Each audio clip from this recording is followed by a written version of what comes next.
Hey, kindergartners, can you see me? It's a little dark outside because I came out to go stargazing. I'm using a little bit of a red flashlight so you can see me a little bit, but it's still pretty dark, so I hope you can see me at all. So I love the nighttime. The nighttime is one of the most peaceful times in the world, in my opinion.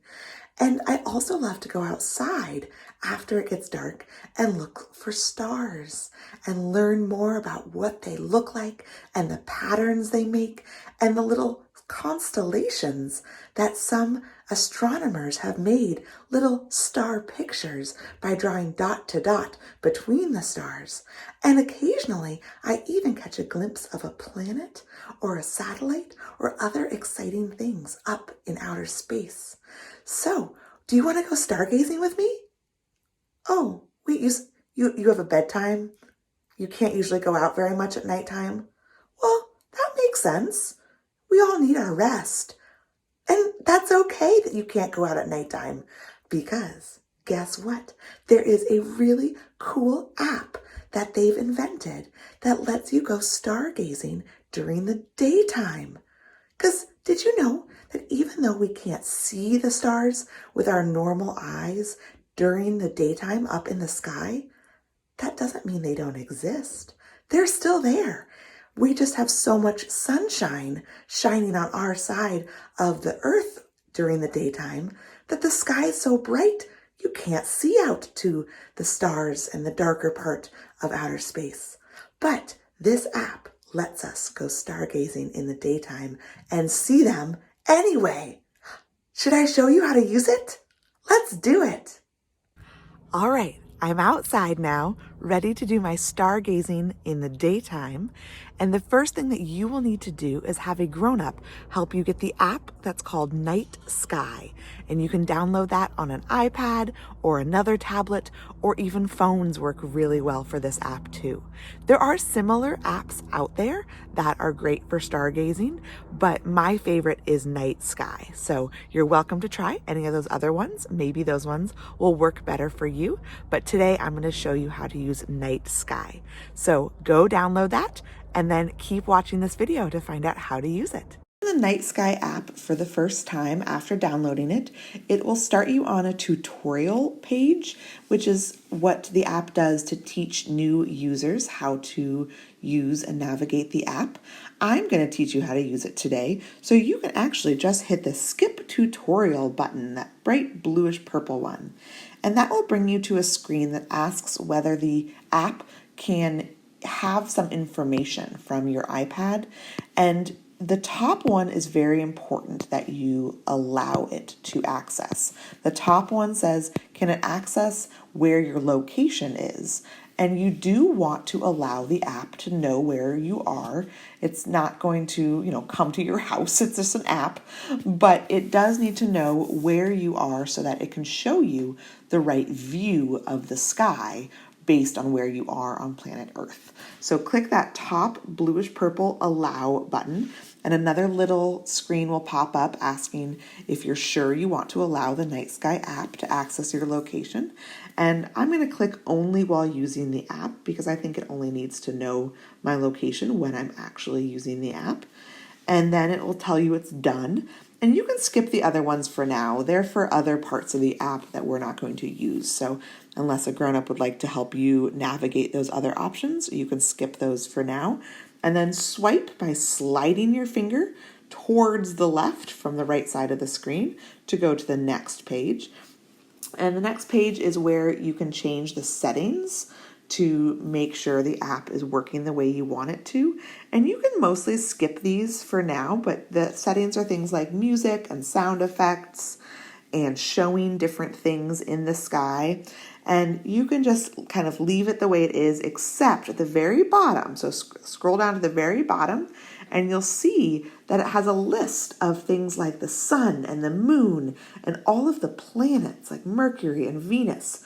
And I'm going to make sure that each of those buttons next to those words are turned purple so that the app also shows me where those cool things are in the sky.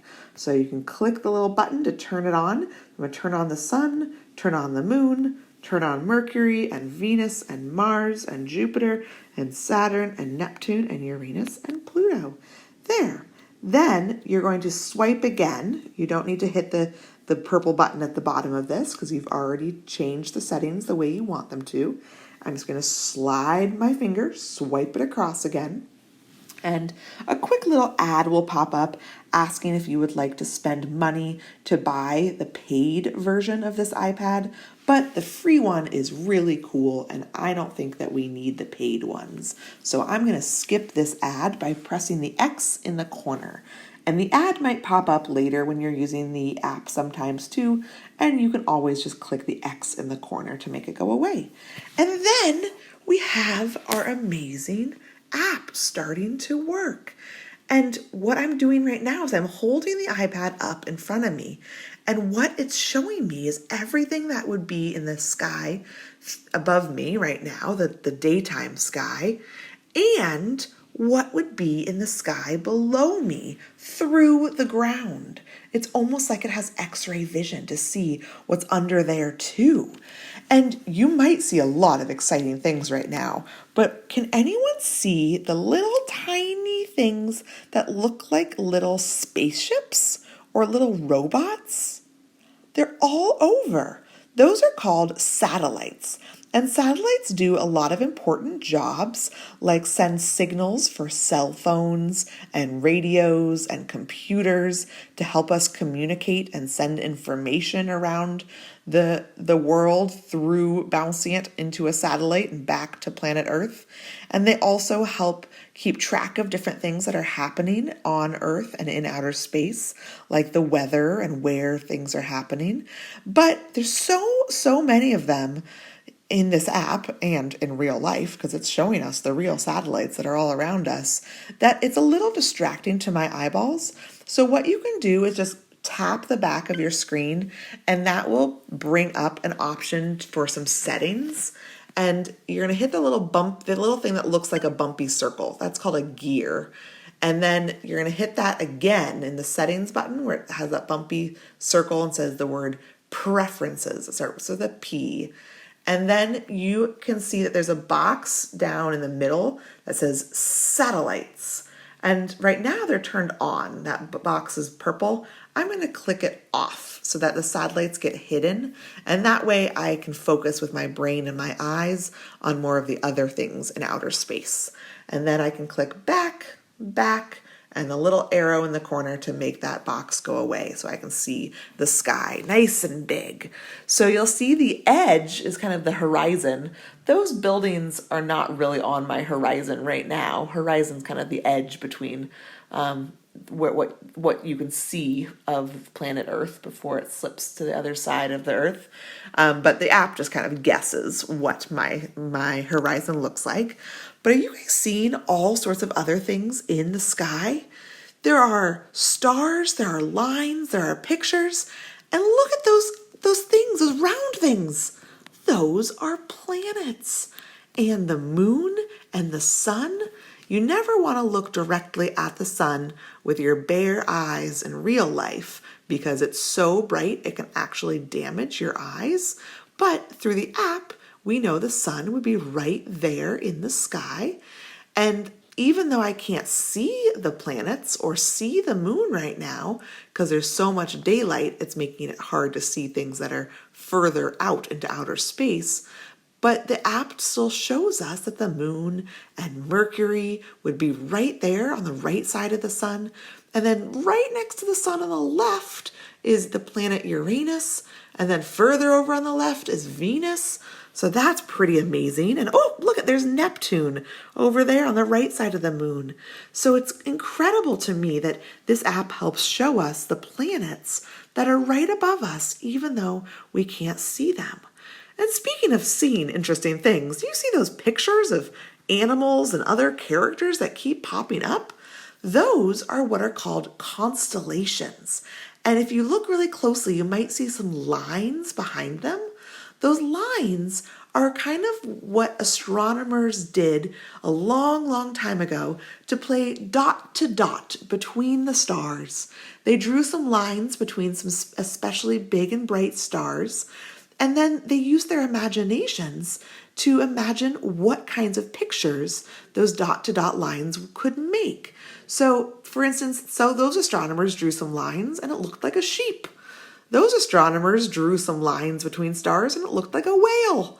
Those drew some lines and it looked like two fish that were linked together.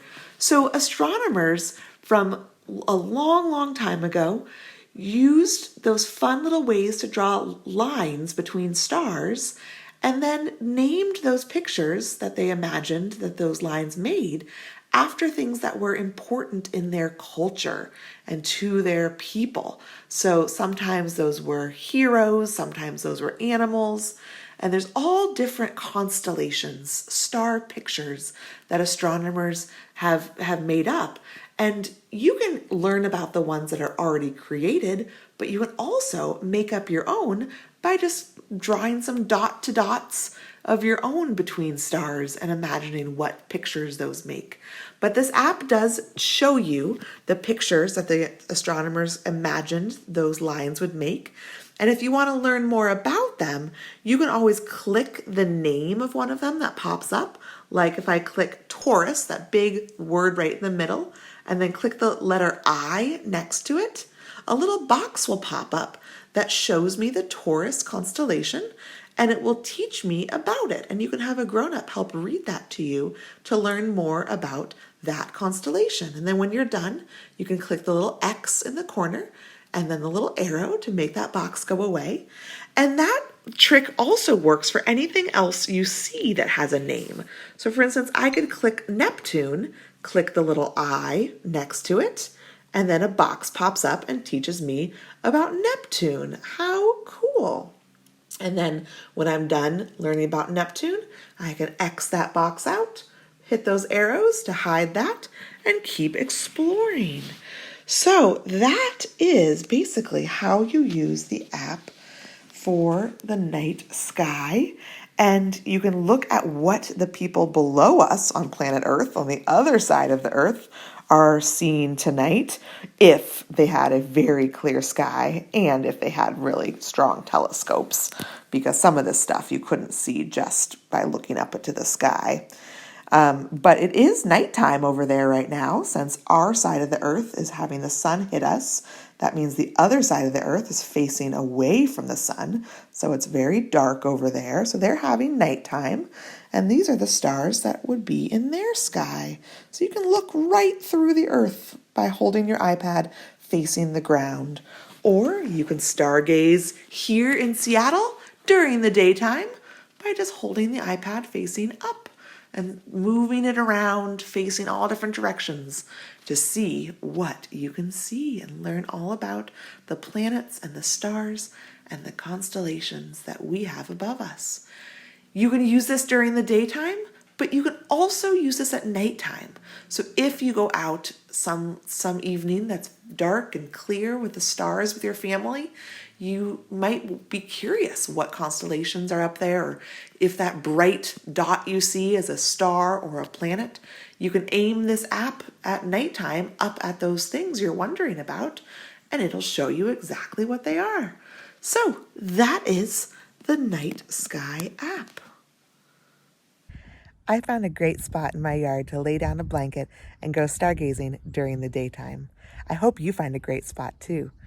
It's pretty clear on the day that I'm filming this video today, and so when I look up at the sky, all I see is bright blue and a few puffy clouds. Check it out.